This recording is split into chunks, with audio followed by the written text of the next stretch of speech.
Welcome to study helpline. तो friends, आज मैं आपके लिए प्रैक्टिस सेट लेकर के आई हूँ जो कि आपके आने वाले एग्जाम्स के लिए काफ़ी ज़्यादा इंपॉर्टेंट है। तो आइए स्टार्ट करते हैं। तो फर्स्ट क्वेश्चन है हमारा, गाजर का रंग किसकी मौजूदगी के कारण ऐसा होता है? तो ए ऑप्शन है इसका कैरोटीन, बी ऑप्शन है इसका क्लोरोफिल, सी ऑप्शन है इसका फाइकोसाइनिन, डी ऑप्शन है इसका फाइकोइरिथीन। तो राइट आंसर क्या है? इसका राइट आंसर आपका ऑप्शन नंबर ए, कैरोटीन के कारण जो है गाजर का रंग ऐसा होता है। तो आप ये याद रखिएगा, लाल होता है गाजर का रंग। आइए इसके बारे में और जान लेते हैं। गाजर के सेवन से शरीर में खून की कमी की जो है पूर्ति होती है और गाजर में कैरोटीन होने के कारण जो है इसका रंग जो है लाल होता है। तो आप ये याद रखिएगा। नेक्स्ट क्वेश्चन पे चलते हैं। तो सेकंड क्वेश्चन हमारा, बादल फटने से क्या अभिप्राय है? तो ए ऑप्शन है इसका कृत्रिम वर्षा का निर्माण, बी ऑप्शन है इसका भयंकर तूफान के साथ असाधारण रूप से भारी बारिश होना, सी ऑप्शन है इसका आसमान में बिखरे हुए बादलों की मौजूदगी, डी ऑप्शन है इसका मेघाचन मौसम में फसल के बीज बिखराना। तो राइट आंसर क्या है? इसका राइट आंसर आपका ऑप्शन नंबर बी, भयंकर तूफान के साथ जो है असाधारण रूप से जो है बारिश होना। तो इसलिए जो है हमारे बादल जो है फट जाते हैं। तो आप ये याद रखिएगा। आइए इसके बारे में और जान लेते हैं। मौसम वैज्ञानिकों के मुताबिक जब एक जगह पर बहुत ही कम समय में जो है अचानक भारी बारिश जो है आ जाती है तो उसे ही बादल फटना कहते हैं। तो आप ये याद रखिएगा। आइए नेक्स्ट क्वेश्चन पे चलते हैं।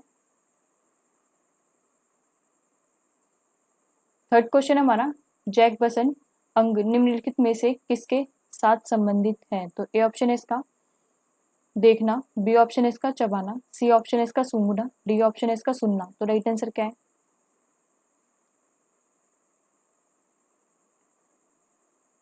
इसका राइट आंसर आपका ऑप्शन नंबर सी, ये सूंघना से संबंध है इसका जैक बेसन का। तो आप ये याद रखिएगा। जैक बेसन जो है आपका सूंघने से संबंधित है। जैसे सांप में जो है सूंघने की क्षमता ज़्यादा होती है, तो उसी से रिलेटेड है आपका ये। तो आप ये याद रखिएगा। नेक्स्ट क्वेश्चन पे चलते हैं। फोर्थ क्वेश्चन हमारा, त्रिभाषा सूत्र की सिफारिश किस समिति ने की थी? तो ए ऑप्शन है इसका राज समिति, बी ऑप्शन है इसका कोठारी समिति, डी ऑप्शन है इसका राजा मंडार समिति, डी ऑप्शन है इसका दत्त समिति। तो राइट आंसर क्या है? इसका राइट आंसर आपका ऑप्शन नंबर बी, कोठारी समिति से जो है संबंधित है त्रिभाषा सूत्र। तो आप ये याद रखिएगा। आइए इसके बारे में और जान लेते हैं। 1961 में आयोजित मुख्यमंत्रियों के सम्मेलन के दौरान 3 सूत्रीय भाषा का आविष्कार किया गया। राष्ट्रीय शिक्षा आयोग, जिसे कोठारी आयोग के नाम से भी जाना जाता है, यह राष्ट्रीय शिक्षा नीति 1968 द्वारा जो है की गई थी। तो आप ये याद रखिएगा। नेक्स्ट क्वेश्चन पे चलते हैं। तो फिफ्थ क्वेश्चन हमारा, समुद्री शैवाल से निम्नलिखित में से कौन सा तत्व मिलता है? तो ए ऑप्शन है इसका आयोडीन, बी ऑप्शन है इसका वेनेडियम, सी ऑप्शन है इसका ऑर्गन, डी ऑप्शन है इसका सल्फर। तो राइट आंसर क्या है? इसका राइट आंसर आपका ऑप्शन नंबर ए, आयोडीन मिलता है आपका समुद्री शैवालों से। तो आप ये याद रखिएगा। आइए इसके बारे में और जान लेते हैं। समुद्री शैवाल में जिंक और एंटीऑक्सीडेंट्स भी पाया जाता है जो रोग प्रतिरोधक क्षमता को मजबूत बनाने में जो है सहायता करता है। तो आप ये याद रखिएगा। नेक्स्ट क्वेश्चन पे चलते हैं। तो सिक्स क्वेश्चन हमारा, कीट भक्षी पौधे किस तत्व की कमी वाली मिट्टी में उगते हैं? तो ए ऑप्शन है इसका नाइट्रोजन, बी ऑप्शन है इसका सोडियम, सी ऑप्शन है इसका कैल्शियम, डी ऑप्शन है इसका मैग्नीशियम। तो राइट आंसर क्या है?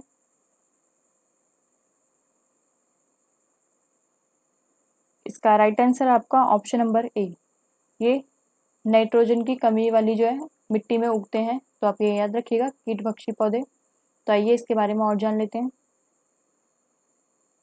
खास किस्म के इन प्लांट्स को कीटभक्षी पौधे कहते हैं। ये दलदली जमीन या पानी के पास उगते हैं और इन्हें नाइट्रोजन की अधिक जरूरत होती है। तो आप ये याद रखिएगा।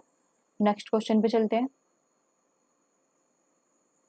तो सेवंथ क्वेश्चन हमारा, भारत रत्न पुरस्कार से सम्मानित प्रथम विदेशी कौन थे? तो ए ऑप्शन है इसका खान अब्दुल गफ्फार खान, बी ऑप्शन है इसका नेल्सन मंडेला, सी ऑप्शन है इसका दलाई लामा, डी ऑप्शन है इसका एनी बेसेंट। तो राइट आंसर क्या है?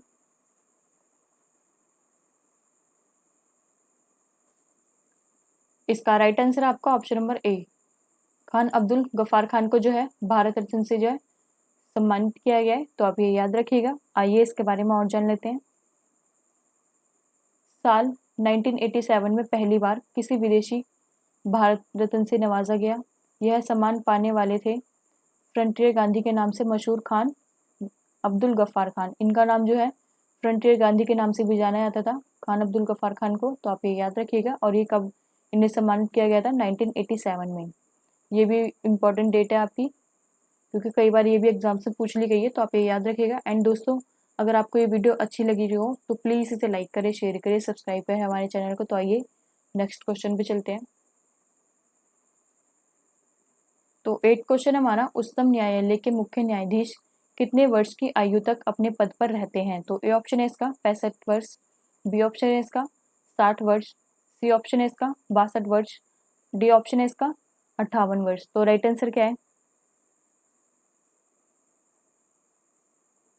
इसका राइट आंसर आपका ऑप्शन नंबर ए, 65 वर्ष की आयु तक जो है उच्चतम न्यायालय के मुख्य न्यायाधीश जो है अपने पद पर रहते हैं, तो आप ये याद रखिएगा। आइए इनके बारे में और जान लेते हैं। वर्तमान में सर्वोच्च न्यायालय के मुख्य न्यायाधीश जो है वो आपके कौन है? शरद अरविंद बोबड़े। शरद अरविंद बोबड़े जो है इस टाइम जो वर्तमान में सर्वोच्च न्यायालय के मुख्य न्यायाधीश हैं, तो आप ये याद रखिएगा। नेक्स्ट क्वेश्चन पे चलते हैं। 9th क्वेश्चन हमारा, जिस समय 1761 में पानीपत की तीसरी लड़ाई में अहमद शाह अब्दावली ने मराठों को हराया, उस समय दिल्ली का शासक कौन था? तो ए ऑप्शन है इसका आलमगीर सेकंड, बी ऑप्शन है इसका मोहम्मद शाह, सी ऑप्शन है इसका जहांदर शाह, डी ऑप्शन है इसका शाह आलम सेकंड। तो राइट आंसर क्या है? इसका राइट आंसर आपका option number D, Shah Alam second जो है 1761 में जो है पानीपत की तीसरी लड़ाई जब हो रही थी तो दिल्ली का शासक कौन था? आपका शाह आलम सेकंड। तो आप ये याद रखिएगा। आइए इसके बारे में और जान लेते हैं। 14 जनवरी 1761 को हुई पानीपत की तीसरी लड़ाई में अहमद शाह अब्दावली की सेना और मराठों के बीच जो है पानीपत की तीसरी लड़ाई हुई थी। इस लड़ाई में जो है मराठों को हार का जो है सामना करना पड़ा था, तो आप ये याद रखिएगा। नेक्स्ट क्वेश्चन पे चलते हैं। तो 10th क्वेश्चन हमारा, चावल प्रेशर कुकर में अधिक तेजी से क्यों पकता है? तो ए ऑप्शन है इसका यह बंद होता है, बी ऑप्शन है इसका पानी का कम मात्रा में प्रयोग होता है, सी ऑप्शन है इसका पानी दबाव होने पर उच्चतर तापमान पर उबल जाता है, डी ऑप्शन है इसका इनमें से कोई नहीं। तो राइट आंसर क्या है? इसका राइट आंसर है आपका ऑप्शन नंबर सी, पानी दबाव होने पर जो है उच्चतर तापमान पर जो है उबल जाता है, तो आप ये याद रखिएगा। आइए इसके बारे में और जान लेते हैं। खाना पकने के दौरान बनने वाली भाप इसमें बाहर नहीं निकल पाती। आंच के कारण जैसे जैसे पानी का क्वथनांक बढ़ता है वैसे वैसे कुकर के अंदर दबाव या प्रेशर बढ़ता जाता है। यही भाप धीरे धीरे कुकर में मौजूद खाद्य पदार्थ पर दबाव बढ़ाती जाती है, जिससे जो है खाना जल्दी पक जाता है। तो आप ये याद रखिएगा। एंड दोस्तों, अगर आपको ये वीडियो अच्छी लगी हो तो प्लीज़ इसे लाइक करें, शेयर करें, सब्सक्राइब करें हमारे चैनल को। एंड दोस्तों, मुझे आप ज़रूर बताइएगा कि आपका आउट ऑफ 10 में से कितना स्कोर रहा है। तो मिलते हैं आपको ऐसी अगली वीडियो के साथ। आज के लिए बस इतना ही। Thank you.